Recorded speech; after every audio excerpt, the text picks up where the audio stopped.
Assalamualaikum warahmatullahi wabarakatuh. Nah, perkenalkan nama saya Irma Yanti dengan NIM 1930106021. Nah, untuk mata kuliah embriologi kali ini kita akan membahas tentang fertilisasi. Nah, apa itu fertilisasi? Fertilisasi itu sendiri adalah proses penyatuan ovum dengan sperma, di mana proses ini merupakan tahap awal pembentukan dari embrio. Nah, fertilisasi merupakan suatu proses yang sangat penting dan merupakan titik puncak dari serangkaian proses yang terjadi sebelumnya.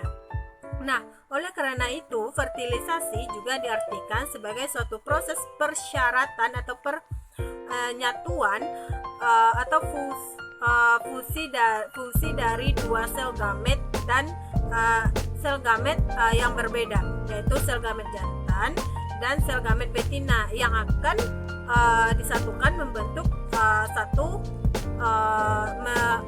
zigot yang mengandung satu sel. Nah, secara embriologi, fertilisasi itu merupakan pemasukan faktor-faktor hereditas pejantan ke ovum dan melibatkan penggabungan sitoplasma dan bahan nukleus. Nah, fertilisasi ini berperan dalam penggabungan bahan genetik atau kode-kode genetik dari spermatozoa dan ovum. Selain itu, fertilisasi ini juga berperan untuk merangsang perkembangan dari hasil fertilisasi itu sendiri. Nah, oleh karena itu, kita akan membahas fungsi dari fertilisasi. Nah, fungsi dari fertilisasi itu yang pertama ada fungsinya secara reproduksi.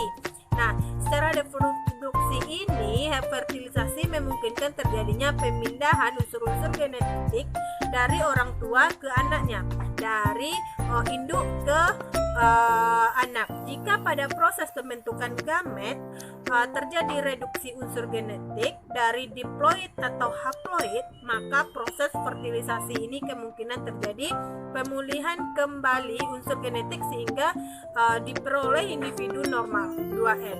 Nah, pada penyatuan fertilisasi ini apabila terjadi kesalahan maka akan menyebabkan kerusakan atau kelainan pada gamet atau pada zigot. Jadi jika terjadi kelainan secara diploid atau haploid, maka akan terjadi perbaikan unsur genetik kembali oleh fertilisasi ini. Nah, yang kedua itu adalah fungsi perkembangan. Nah, dalam fungsi ini fertilisasi menyebabkan rangsangan pada sel telur untuk menyelesaikan proses meiosis, kemudian membentuk pronukleus betina yang akan melakukan zigami dengan pronukleus jantan. Nah, dan akan membentuk zigot yang akhirnya akan berkembang menjadi embrio dan fetus. Nah, jadi awal dari penyatuan sel gamet betina dengan sel gamet jantan itu adalah fertilisasi. Nah, dari fertilisasi ini ada dua fungsi. Yang pertama, fungsi reproduksi dan fungsi perkembangan. Setelah kita membahas fungsi fertilisasi, maka kita akan membahas tentang proses perjalanan sperma menuju tempat fertilisasi terjadi. Ada 3 tahapan. Yang pertama itu fertilisasi dalam tubuh jantan.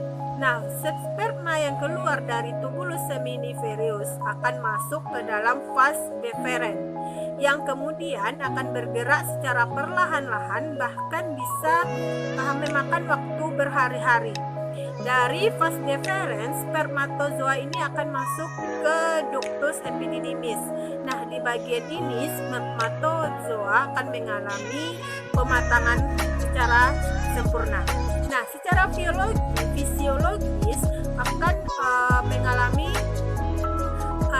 dan siap untuk diejakulasikan. Sperma yang telah mengalami pematangan tadi akan siap dilakukan ejakulasi sewaktu-waktu. Nah, dari ductus epididymis ini akan bergerak karena kerutan otot yang disebabkan oleh rangsangan yang sangat kuat pada vas deferens akan bermuara pada vesikula seminalis yang memberikan plasma pada sperma. Dengan rangsangan itu, sperma akan dikeluarkan melalui uretra. Nah, pada beberapa jenis hewan vas deferens ini berfungsi sebagai tempat penyimpanan mani. Nah, yang kedua itu tahapannya adalah fertilisasi di luar tubuh jantan. Nah, proses ini dapat ditemukan pada hewan-hewan yang tentunya pada vertebrata, fishes dan amfibi. Mani diejakulasikan di dekat telur yang dikeluarkan oleh betina secara serentak. Nah, sperma akan bergerak ke dalam media yang dalam hal ini adalah air, kemudian membuahi sel telur. Nah, jadi pembuahan fertilisasi itu tahapan keduanya adalah di luar tubuh jantan, yaitu ada melalui media seperti air dan sebagainya. Nah, yang ketiga itu ada fertilisasi dalam tubuh betina. Nah, proses fertilisasi dalam tubuh betina ini yaitu sperma disalurkan ke tubuh betina melalui media yang dimasukkan atau kontak langsung dengan kelamin betina. Nah, spermatozoa harus mempunyai kemampuan untuk mencari tempat terjadinya fertilisasi di bagian ampula dari uterus. Beberapa faktor fisiologis yang berpengaruh terhadap kecepatan perjalanan spermatozoa adalah ada volume ejakulat, tempat deposisi, dan anatomi saluran reproduksi betina. Keempat, kita akan membahas tentang proses fertilisasi. Proses fertilisasi ini dimulai dengan pematangan atau maturasi sel telur dan spermatozoa.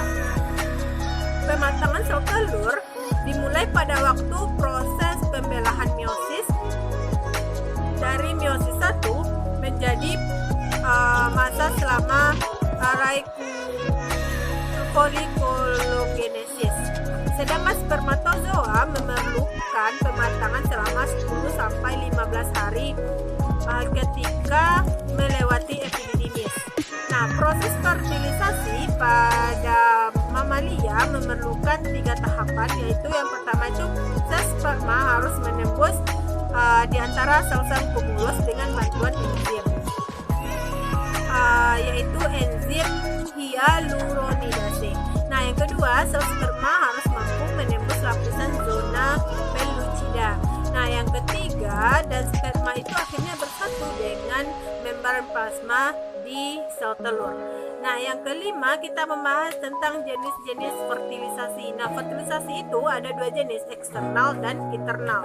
Nah, tentu saja eksternal itu artinya luar, internal itu artinya dalam.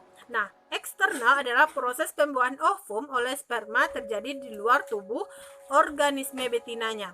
Proses ini dapat ditemui pada golongan ikan dan katak, yang mana golongan ini selalu mengeluarkan telur-telurnya dalam jumlah banyak untuk mengatasi banyak gangguan di sekelilingnya. Nah, yang kedua itu internal. Internal itu di dalam.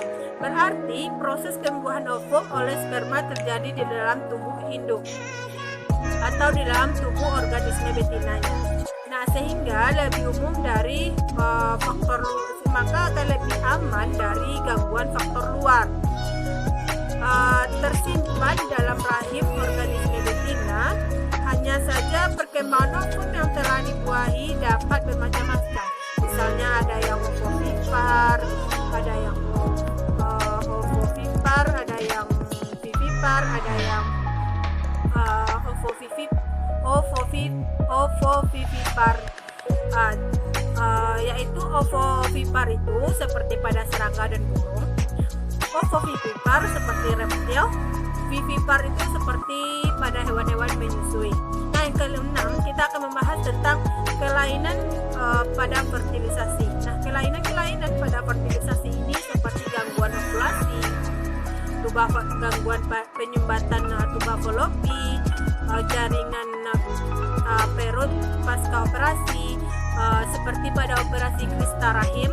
Nah, yang ada kelainan bawaan seperti mengalami keguguran secara berulang-ulang, maka itu juga dapat menyebabkan kegangguan fertilisasi. Yang kelima ada submukosal fibroid, yaitu tumor jinak di sekitar atau di dalam rahim. Yang keenam ada endometriosis. Yang ketujuh ada efek samping obat-obatan.